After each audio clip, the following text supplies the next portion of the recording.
নমস্কার, আপনাদের সবাইকে স্বাগত জানিয়ে আমরা শুরু করছি আমাদের আজকের এখনকার অনুষ্ঠান আজকাল পরশু।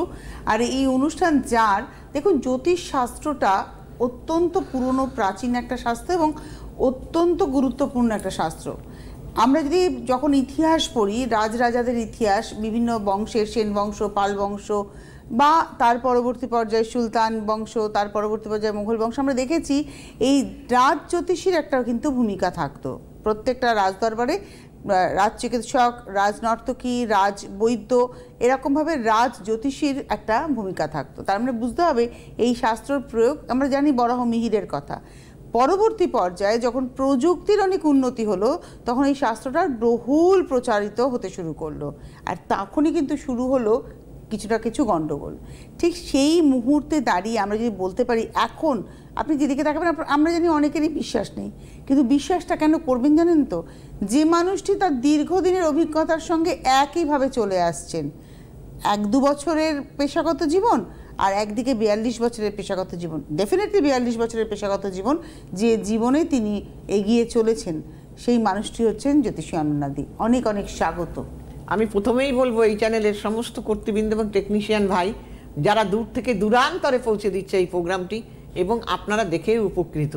যারা দেখছেন তারা তো আছেনই, এবং যারা নতুন দর্শক, প্রত্যেকেরই সুখ এবং সমৃদ্ধি কামনা করে আমার আরাধ্য দেবী শ্রী শ্রী তারামায়ের চরণে প্রণাম জানিয়ে আমরা আমাদের এই অনুষ্ঠানটি শুরু করতে চলেছি। যেমন সঙ্গে থাকে আমার প্রিয় ছোট্ট বোন তনুশ্রী, তেমনি আজও আছে। দিদি, একটা কথা শুরু করি। আমার এটা মনে হয়েছে যে শাস্ত্রটা নিয়ে প্রচুর মানুষ অনেক ভুল পদ্ধতিতে এই শাস্ত্রের ব্যবহার করেছেন বলে অনেক মানুষ বিরূপ হয়েছেন। কিন্তু আজকে আপনি 42 বছর পার করে ফেললেন এই প্রফেশনে, টানা কাজ করছেন, আপনি আপনার পুরো জীবনটা দিয়ে দিয়েছেন এই প্রফেশনে, এবং সব থেকে বড় কথা, বহু জায়গায় চেম্বার, আজকে সব জায়গার চেম্বার আপনার দীর্ঘদিনের চেম্বার। আজকে কাঁথি তমলুকে, খড়গপুরের চেম্বার, মেচেদার চেম্বার ওনার দীর্ঘদিনের চেম্বার।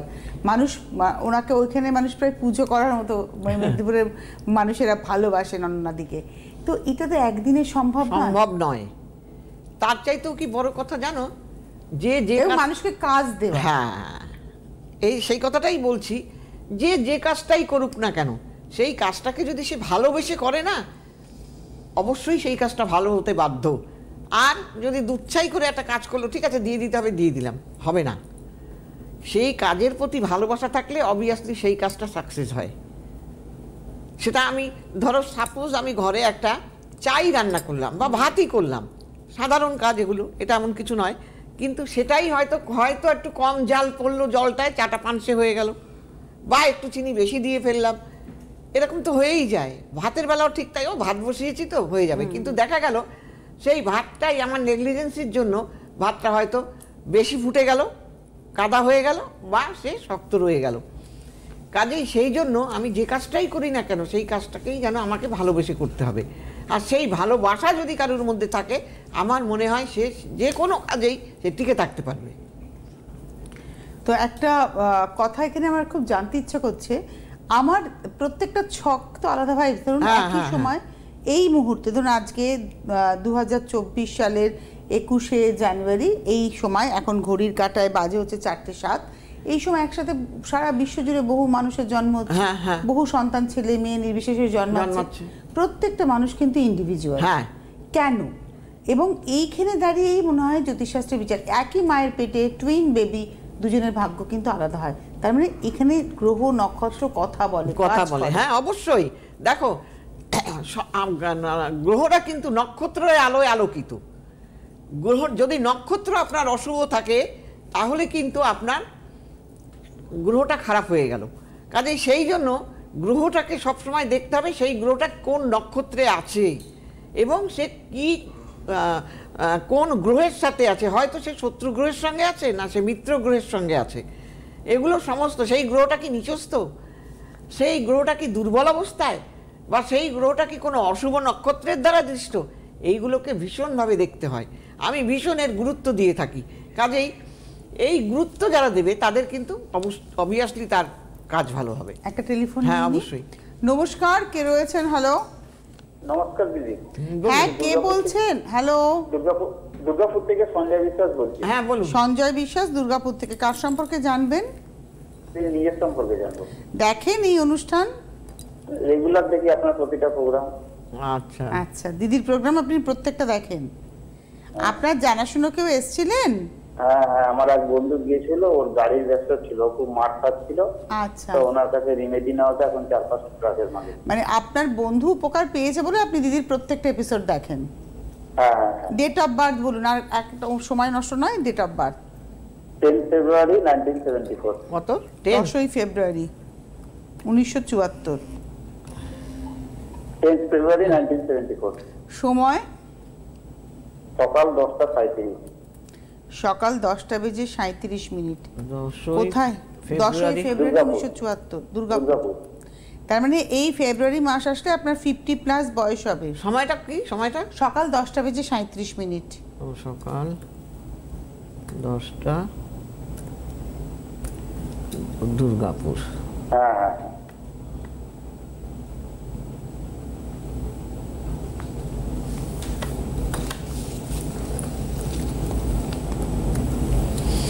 মেষ লগ্ন, কন্যা রাশি আপনার জানা আছে? হ্যাঁ, মেষ লগ্ন, কন্যা রাশি, হস্তা নক্ষত্র। হ্যাঁ, ঠিক আছে। আচ্ছা, এইবার আপনি লাইনে থাকুন, আমি একটা একটা করে বলে দেবো আপনাকে।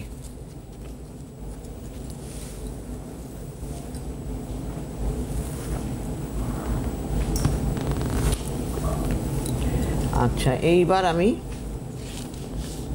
শুক্র ভালো না,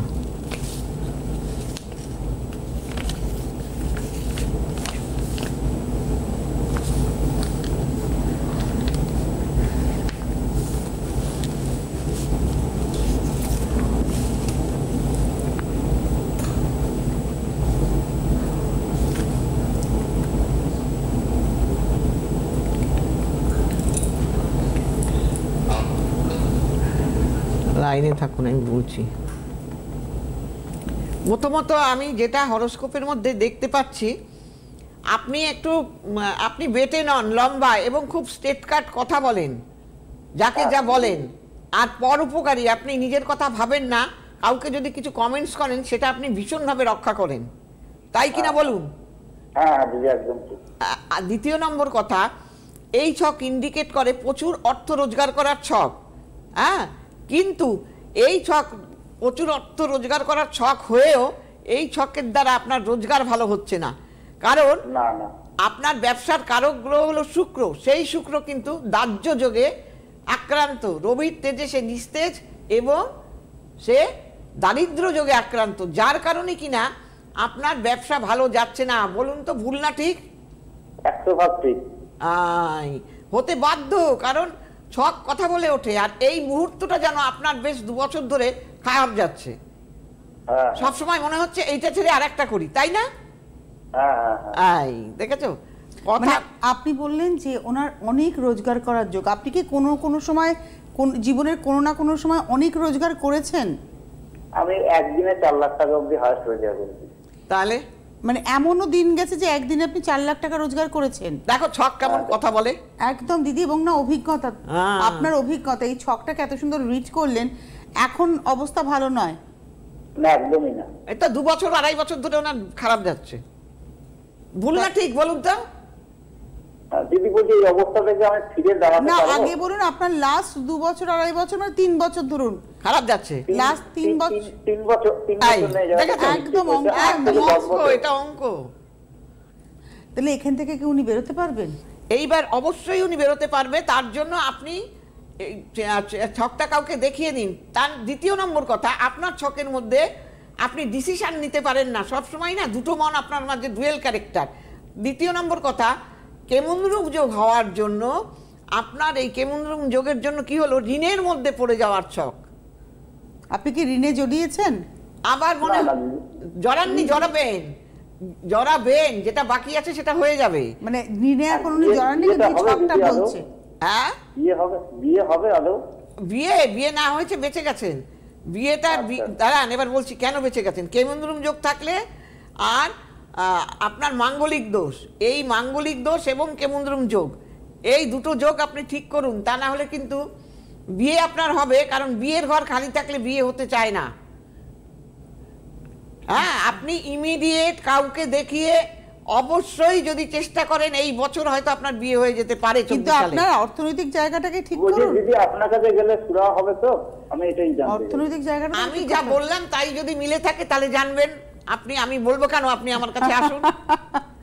উনি কিন্তু বলবেন না একবারও যে আপনি আমার কাছে আসুন, এটা আপনাদের চয়েস এবং আপনাকে মন পরিষ্কার করে আসতে হবে যে দিদির কাছে যাচ্ছি আমার কাজটা হবে, তা নইলে কিন্তু এসে কোনো লাভ নেই। এবং দিদি যদি আপনার রোগটাকে সঠিকভাবে ধরতে পারে তাহলে বুঝবেন উনি অসুখটা ধরেছেন, উনি ওষুধটা জানেন। তবে হ্যাঁ, ওনার কাছে কিন্তু বিয়ের আগেও আপনার জীবনের প্রায়োরিটি হচ্ছে আপনার অর্থনৈতিক জায়গা। কেরিয়ার স্টেবল হলে একটা পুরুষের হাতে যদি পয়সা থাকে, অর্থ থাকে, তার অনেক কিছু হতে পারে। তবে এটা আমার কাছে খুব সারপ্রাইজিং যে আপনি এতদিন বিয়ে করেননি কেন। যে মানুষটা একদিনে 4 লক্ষ টাকা রোজগার করেছে তিনি এখন 50 বছরের মুখে দাঁড়িয়ে বলছেন বিয়ে কবে হবে, আমার কাছে এটা কিন্তু খুব অবাক লেগেছে ভাই, তাই নয় কি দিদি? কারণ ওনার প্রেম ছিল। উনি কি আছেন সঙ্গে? ঠিক আছে, আপনার কি প্রেম ছিল? বলছি ঘরের অনেক কিছু দায়িত্ব পালন করেছি বলে ওর সময়টা নষ্ট হয়েছে। আপনার প্রেম ছিল জীবনে কোনো না কোনো কেউ না সময়? কেউ আপনার হ্যাঁ দেখেছো, ছিল। হ্যাঁ দেখেছো, ওতে বাধ্য। হ্যাঁ ছিল। হ্যাঁ, অঙ্কটা মিলবেই, অঙ্কটা মিলবেই। ধন্যবাদ ফোন করার জন্য। দেখুন সঞ্জয় বাবু, একটা কথা বলি, বয়সটার একটা সংখ্যা মাত্র, আমি নিজে বিশ্বাস করি বয়সটা একটা সংখ্যা মাত্র, কিন্তু তবুও সময়ের কাজটা সময়ে করতে হয়, তা না হলে সব পিছিয়ে হ্যাঁ, পড়ো। কারণ আপনার সব পিছিয়ে যাবে। ধরুন আপনি এখন বিয়ে করবেন, সংসার করা মানে তো একটা আর একটা অধ্যায় শুরু করা। তো ঠিক আছে আপনি বিয়ে করুন, কিন্তু তার আগে আপনার ক্যারিয়ারটাকে একদম স্ট্রং করে নিন ভাই, তাহলে দেখবেন বিবাহিত জীবনটা যেটুকু পাবে সেটুকু ভালো হবে। এই দেরিতে বিয়ে করেও বিয়ে না টেকার মতো, কারণ এই জায়গাটা রয়েছে ডিভোর্স হয়ে যাওয়ার। আমি একটু জানিয়ে দিই দিদিকে কবে কোথায় পাবেন। আগামী 24 তারিখ শ্যামবাজারে পাচ্ছেন, 24শে জানুয়ারি শ্যামবাজার, 29শে জানুয়ারি পাবেন শেওড়াফুলি, 2রা ফেব্রুয়ারি গড়িয়াহাট, 6ই ফেব্রুয়ারি আসানসোল, 7ই ফেব্রুয়ারি দুর্গাপুর। আপনার দুর্গাপুরে বাড়ি, আপনি 7 তারিখে দুর্গাপুরের জন্য অ্যাপয়েন্টমেন্ট করুন। 7ই ফেব্রুয়ারি দুর্গাপুর, 12ই ফেব্রুয়ারি পাচ্ছেন বারাসাত, 15ই ফেব্রুয়ারি বহরমপুর, 19শে ফেব্রুয়ারি তমলুক, 22শে ফেব্রুয়ারি শিলিগুড়ি এবং 23শে ফেব্রুয়ারি মালদা, 25শে ফেব্রুয়ারি হাওড়া এবং 29শে ফেব্রুয়ারি বোলপুর। আপনারা যারা দেখাতে চাইছেন ইমিডিয়েটলি যোগাযোগ করে শ্যামবাজার এবং শেওড়াফুলির জন্য তাড়াতাড়ি যোগাযোগ। 24 তারিখ শ্যামবাজার, 29 তারিখ শেওড়াফুলি। আর বুকিং নাম্বার 7596853615। প্রত্যেক দিন বিকেল 4টে থেকে 7টা অনলাইন থাকে, আপনারা অনলাইনে ওনার ফিসটা পেমেন্ট করে দিলে উনি অনলাইনে আপনার ছকের বিশ্লেষণ করে প্রয়োজনীয় প্রতিকার পাঠিয়ে দেবেন। এবং রবিবার দিন 5টা থেকে 7টা, সোম থেকে শনি 4টে থেকে 7টা, রোববার 5টা থেকে 7টা। আর একবার রটন্তী কালী পুজো আছে সামনে, এইটা একটু আলোচনা। এই রটন্তী কালী পুজোতে যারা চাইবেন কাজ করাতে তারা অবশ্যই তাড়াতাড়ি যোগাযোগ করে নেবেন, কারণ বেশি সময় তো নেই আর হাতে। কাজেই যারা চাইতে হবে, মোট কথা আমি একটা কথা কি বুঝি জানো তনুশ্রী, আমার জন্য আমাকে ভাবতে হবে, আমাকে করতে হবে। আমি যদি সেটা না ভাবি না করি তাহলে হবে না। আমার ভাবনাটা তো অন্য কেউ ভাববে না, কখনো না। তোমার দেখো, তোমার ভালো দিনে সবাই থাকবে, তোমার দুর্দিনে তুমি কাউকে পাবে না। তোমার কিছু না হলে তোর হলো না, কিন্তু কেন হলো না, কিসের জন্য হলো না। আমরা একটা মেয়েকে বলে দেবে তোর বিয়ে হলো না, কিন্তু আমি কি কখনো বলেছিলাম এই একটা ছেলে আছে আমার কাছে তুই বিয়ে করবি? আমরা তো বলিনি। ঠিক তাই, একদম। আমি ভীষণ বাস্তববাদী, বাস্তবকে বাদ দিয়ে কিচ্ছু হতে পারে না। বাস্তবটাকে ধরে এগো সবাই, তাহলে দেখবে পিছিয়ে পড়বে না। সুসময় সকলেরই বন্ধু বটে হয়, অসময় হায় হায় কেউ কারো নয়। এবং এটাও খুব বাস্তব কথা দিদি, আমার ছক আমি একটা নিয়ে জন্মেছি, আমার গ্রহগত একটা পজিশন নিয়ে আমি জন্মেছি, নক্ষত্র সেই গ্রহ কোন নক্ষত্রে এটা আমি নিয়ে জন্মেছি, কিন্তু আমার দশা অন্তর্দশা, আমি এখন এই সময় যে দশা অন্তর্দশা মারাত্মক, এবং এখন আমার সেই ধরুন যে গ্রহটা আমার সপ্তমে ছিল সেই গ্রহটা এখন গোচরে কোথায় আছে এবং সে কি গ্রহের সাথে আছে, কোন নক্ষত্রে আছে, এইগুলো সব দেখতে হয়। মানে জ্যোতিষ শাস্ত্রটা কিন্তু খুব সহজ কথা না না না না। তাহলে দেখো আমি কি করে একে বললাম যে আপনার 2.5 বছর আগে 3 বছর আগে আপনার ব্যবসা খারাপ গেছে, আপনি প্রেমে পড়েছিলেন, বলে হ্যাঁ আমি প্রেমে পড়েছিলাম। তাহলে কি করে বললাম এগুলো? কারণ এটা ছক কথা বলে ওঠে। এখানেই বলা যে সবসময় যে ফর্মুলা মিলবে তা নয়, মানে 2 আর 2 4 আমরা জানি, কিন্তু কোন কোন ছকে 4-এর থেকে মানে কোন ছকে 2 আর 2 4 যেমন হয়, কোন কোন ছকে 3-এর থেকে 1 বাদ দিয়েও 3 বার 2 বার করা যায়, এরকমই ভাবে যোগাযোগ করতে হয় আর কি। তো জ্যোতিষ শাস্ত্রের প্রয়োগটাই হচ্ছে আসল, যে আপনার ছকের বিশ্লেষণে কিভাবে আপনার জীবনে জ্যোতিষশাস্ত্রের ব্যবহারিক প্রয়োগটা হবে। নমস্কার, কে রয়েছেন? হ্যাঁ হ্যালো, হ্যাঁ বলুন, কে বলছেন? হ্যাঁ আমার মেয়ের সম্বন্ধে জানবো, তারকেশ্বর থেকে বলছি। কি নাম? হ্যাঁ, জ্যোতিকা দাস। আচ্ছা, টিভির ভলিউম মিউট করুন জ্যোতিকা, নইলে অনেকক্ষণ ধরে সময় চলে যাবে। হ্যাঁ, বলুন। জ্যোতিকা দাস। কেউ এসছিল? না না, যাওয়া হয়নি আমার। দেখেন অনুষ্ঠান খালি টিভিতে, তাই তো? হ্যাঁ হ্যাঁ হ্যাঁ, রোজই দেখি অনুষ্ঠান। ঠিক আছে, ডেট অফ বার্থ বলুন মেয়ের। Date of birth 18/12/1993। 1993। সময়টা? ওই সময় 8:30, সকাল 8:30। সকাল 8:30। কোথায়? হ্যাঁ, কোথায়? বাড়িতেই। কোথায়? বাড়িতে, তারকেশ্বরে। মানে তারকেশ্বরে? হুগলিতে। হ্যাঁ, হ্যাঁ। হুগলি জেলা, বাড়িতে। মকর লগ্ন কুম্ভ রাশি জানা আছে? সেদিন ছিল শনিবার। হ্যাঁ বলুন। হ্যাঁ। গণ হলো রাক্ষসগণ। লাইনে হ্যাঁ। থাকুন, একটা একটা করে বলবো আমি। আচ্ছা। আচ্ছা, হ্যাঁ। এর কি কোনো চোখের সমস্যা আছে? চোখে যন্ত্রণা, মাথায় যন্ত্রণা হ্যাঁ। আছে? চশমা হ্যাঁ আছে? আচ্ছা। হ্যাঁ হ্যাঁ। হ্যাঁ, এ কিন্তু একটু লেজি টাইপের মেয়ে। একটুতে ঠান্ডা লাগার ধাত আছে, ভুল না ঠিক? হ্যাঁ, আমি যা বললাম, এর একটুতে ঠান্ডা লাগার ধাত হ্যাঁ। এবং হ্যাঁ, হ্যাঁ। একটু লেজি হ্যাঁ। টাইপের, মানে একটু কুড়ে আছে, শুলে উঠতে চাইবে না। হ্যাঁ। কষ্ট করে বলবেন। হ্যাঁ, উনি না আপনাকে যে প্রশ্নগুলো হ্যাঁ। করছেন, এই প্রশ্নগুলো করার পিছনে একটা কারণ আছে। এই যে আপনার মেয়ে লেজি কিনা, আপনার মেয়ের ঠান্ডা লাগে কিনা, এগুলো করার কারণ উনি যে প্রেডিকশনটা করছেন, সেটা উনি যে ছকটা রিড করছেন, ওনার বিশ্লেষণটা ঠিক কিনা। এরপরে কিন্তু উনি আপনার প্রবলেমটা বলবেন, যে আপনি কেন ফোন করেছেন, এই চকের কোথায় কোথায় সমস্যা আছে সেটা বলবেন। তার আগে অঙ্কটাকে মিলিয়ে নেওয়ার একটা চেষ্টা। এগুলোতে একটু প্রপার রেসপন্স করতে হয়। সেটা শুধু টিভির পর্দায় না, চেম্বারেও এসে রেসপন্স করতে হবে। এই মেয়েটার মাথা গরম, চট করে রেগে যায়, মাথা গরম হয়ে যায় এবং খুব টেনশন, মনের মধ্যে ভয় ভীতি। এখন ভীষণভাবে ও টেনশনে আছে, ওর মনের মধ্যে ভয় ভীতি কাজ করছে। মেয়েটার কিন্তু 30+ এজ হয়ে গেছে। অস্থিরতা আছে ওর মধ্যে ভীষণভাবে, এবং এইটা আর্টস নিয়ে পড়ার ছক, এবং এও কিন্তু প্রেমে পড়ার ছক। বিয়ে হয়নি? বিয়ে না হওয়ারই ছক, এখন প্রেমে পড়ার ছক। আমি যা বলছি ভুল না ঠিক আগে বলুন। যার সঙ্গে প্রেমে পড়েছে সে আপনার বাড়ি থেকে একটু দূরে থাকে, দেখতে দেখতে ভালো ছেলেটা। বলুন আগে। বলবে না, দেখেছো? হ্যালো, কথাই বলছে না। হ্যালো জ্যোতিকা, আপনি আছেন? সত্যি আর নেই। হ্যাঁ, দেখেছো, বললাম না, এ প্রেমে পড়ার ছক। ছক যখন মিলে কথা যাবে, ছক বলে ওঠে এখানে। এবং এটাই কিন্তু অনন্যা দি, যে স্ট্রেট কথা স্ট্রেট ভাবে। আমি একদম বলে তাতে দিই। আপনার খারাপ লাগবে, লজ্জা লাগবে, তাহলে যাদের লজ্জা লাগবে তারা অনিয়ার ফোন করবে এবং না। এ ভালো ছেলের পাল্লায় পড়েনি। আচ্ছা, ভালো ছেলে মানে কোনো না কোনো একটা, হয়তো সে বিয়ে করে একবার ছেড়ে দিয়েছে, না হয় একেবারেই বাজে, এরকম ভালো না। Not up to their mark. কাজেই এর প্রেমে পড়ার ছক। বাদ দাও, এবার অন্য কিছু বলো। দিদি, এক দিদি, এটাই হচ্ছে অনন্যা দি। একটা কথা খুব পরিষ্কার, আমি একটা কথা বুঝেছি, যদি আপনাদের সমস্যা থাকে, অন এয়ার ফোন করার মতো গার্ডস না থাকে, তাহলে আর যাকেই ফোন না করুন না কেন, অনন্যাদির কাছে কিন্তু ফোন করবেন না। বলে দিই, মানে একদম আপনার ছকটা উনি দেখবেন, পর্দাটা সেট করে তুলে দেবেন।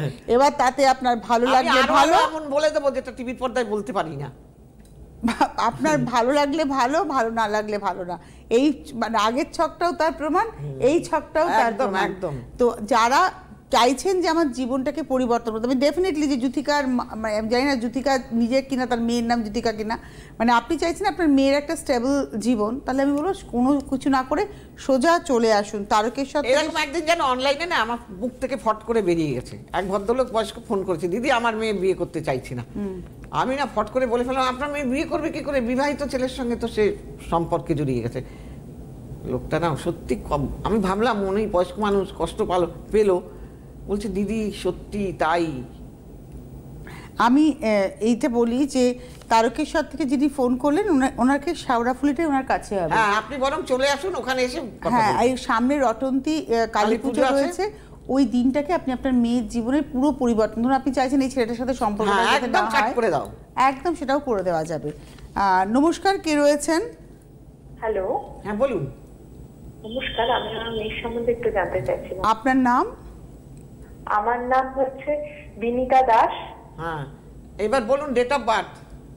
17/4/1999। আপনি কোথা থেকে ফোন করেছেন? গড়িয়া থেকে। গড়িয়া থেকে, হ্যাঁ। ডেট অফ বার্থটা কি বলেন? সময় 17/4/1999। সময় রাত্রির 8টা 5। রাত 8টা। কোথায়? কলকাতা। কলকাতা? হ্যাঁ। আচ্ছা, দেখেন এই অনুষ্ঠান নিয়মিত? হ্যাঁ, দিদির অনুষ্ঠান বেশ ভালো লাগে। কেন ভালো লাগে? দিদি এরকম বলে দেয়, লোকে মুখের উপর কথা বলে দেয়, দিদিকে ভালো লাগা উচিত না। সত্যি কথা বলে, তাই জন্যই ভালো লাগে। তাই জন্য ভালো লাগে। ও আচ্ছা, বৃশ্চিক লগ্ন, মেষ রাশি জানা আছে? জানি, মেষ রাশিটা জানি। বৃশ্চিক লগ্ন, হ্যাঁ। আপনার মেয়েও তো আমার মতন স্টেট কার্ড বলে ওঠে কথা, হ্যাঁ, তা একটু বলে। বলে না? হ্যাঁ। আচ্ছা, দিদি এখন আমি একটু চাই, আপনি কিচ্ছু বলবেন না, আপনার আমি আগে বলে দিদি যাচ্ছি। বলবেন, তারপরে আপনি বলবেন না, হ্যাঁ? বলবেন, উনি অঙ্কটা মেলাবেন একের পর এক প্রেডিকশন করে। এই ছক ইন্ডিকেট করে এই মেয়ে কিন্তু এখন মানসিক চঞ্চল, অস্থির, স্থিরতার বরাবরেরই ওর মনের মধ্যে একটা ভয়, ভীতি, জেদ এগুলো কাজ করে, কিন্তু এখন ইদানিং ও ভীষণ মানসিক টেনশনে আছে। ভুল না ঠিক? বলুন হ্যাঁ, আগে। একদম হ্যাঁ? ঠিক, একদম ঠিক। এখন একটা কথা বলি, এর যেটা দেখতে পাচ্ছি হরোস্কোপের মধ্যে, যেহেতু মানে চন্দ্র যদি কোনো রকমভাবে রাহুর সঙ্গে শনির সঙ্গে কানেকশন করে, তাহলে কিন্তু সে ধরো নার্সিং নিয়ে পড়াশোনা করা, স্বাস্থ্য দপ্তরের পড়াশোনা, স্বাস্থ্য বিষয়ে পড়াশোনা করা, এইটা কি করে? মানে ডাক্তার নয়, না। অথচ মেডিকেল রিলেটেড। হ্যাঁ হ্যাঁ, ও নার্সিং স্টাফ। এই তো বলে দিলাম। তো যাই হোক, এইটা রয়েছে। আর দ্বিতীয় নম্বর কথা, আপনার মেয়ের কিন্তু বিয়ে নিয়ে আপনি চিন্তা করছেন, তাই তো? প্রচন্ড দিদি, প্রচন্ড। একদম চিন্তা করবেন না, আপনার বাড়ির সামনে ছেলে ঘুরঘুর করছে, বলে দিলাম। বাড়ি থেকে দক্ষিণে আপনার ছেলের বাড়ি। আপনি ইমিডিয়েট যোগাযোগ করুন, যদি মনে হয় আমার সাথে, না হয় কারোর সাথে, এই বছরই আপনার মেয়ের বিয়ে দিয়ে দেবো। কিন্তু আপনি এখনই এরকম টেনশন করছেন কেন? করবেন না। 24+ বয়স হয়েছে, তো খুব বেশি তো বয়স হয়নি। না না, দিয়ে দেওয়াই ভালো। দিয়ে দেওয়া ভালো। হ্যাঁ, দিয়ে দেওয়াই ভালো। কারণ বিয়ে করে সংসার করতে পারবে কি একটু বলেন না? হ্যাঁ বিয়ের পরে কেরিয়ার করতে পারবে কে? হ্যাঁ পারবে, 100% পারবে। আপনার মেয়ে চাকরি করে তো দিদি বললেন? হ্যাঁ, চাকরি করে, কিন্তু আমি বলছি বিয়ের পর সংসার করতে পারবে কি? হ্যাঁ পারবে, ওই জন্যই তো আপনাকে যোগাযোগ করতে বলছি, যাতে সমস্যা না হয়। কারণ এর দ্বাদশে মঙ্গল এবং 20 যোগ আছে, বিবাহিত লাইফের সমস্যা আসবেই আসবে। তার জন্যই বলছি যে এই বছরই বিয়ে দিয়ে দেবেন, এই বছরই যোগাযোগ করে নিন। শুনুন, মানুষের আজকে যে বন্ধুটা আপনাকে টাকা ধার দিচ্ছে, যে বন্ধুটা আত্মীয়টা আপনার সঙ্গে ভালো ব্যবহার করছে, কালকে আপনার সঙ্গে দেখবেন গেলে পরে আপনাকে যেন চিনতে পারছে। একদম হাতে সময় নেই। আমি আবারও বলবো, রটন্তী কালী পুজোর আগে অনেকগুলো চেম্বার রয়েছে, যেমন আগামী 24 তারিখ চেম্বার রয়েছে শ্যামবাজার, 29 তারিখ চেম্বার রয়েছে শেওড়াফুলি, 2 তারিখ গড়িয়াহাট, 6 তারিখ আসানসোল, 7 তারিখ দুর্গাপুর। আপনারা যোগাযোগ করতে থাকুন। আর প্রত্যেক দিন অনলাইন চেম্বার থাকছে, আপনার ভারতবর্ষের যে কোনো প্রান্তে বসে যোগাযোগ করতে পারবেন। রোববার দিন 5টা থেকে 7টা, আজকে 5টা থেকে 7টা। অনেক ধন্যবাদ দিদিকে, ধন্যবাদ আপনাদের, নমস্কার। নমস্কার। সুখবর, আপনাদের প্রিয় জ্যোতিষী অনন্যাদি এখন অনলাইনে কনসালটেন্সি করছেন, আর ঘরে বসে পেয়ে যাবেন প্রয়োজনীয় প্রতিকার ভারতবর্ষের যে কোনো প্রান্তে। Online consultancy number 7596853615। অনন্যাদি, সব সময় আপনাদের সাথে, আপনাদের পাশে।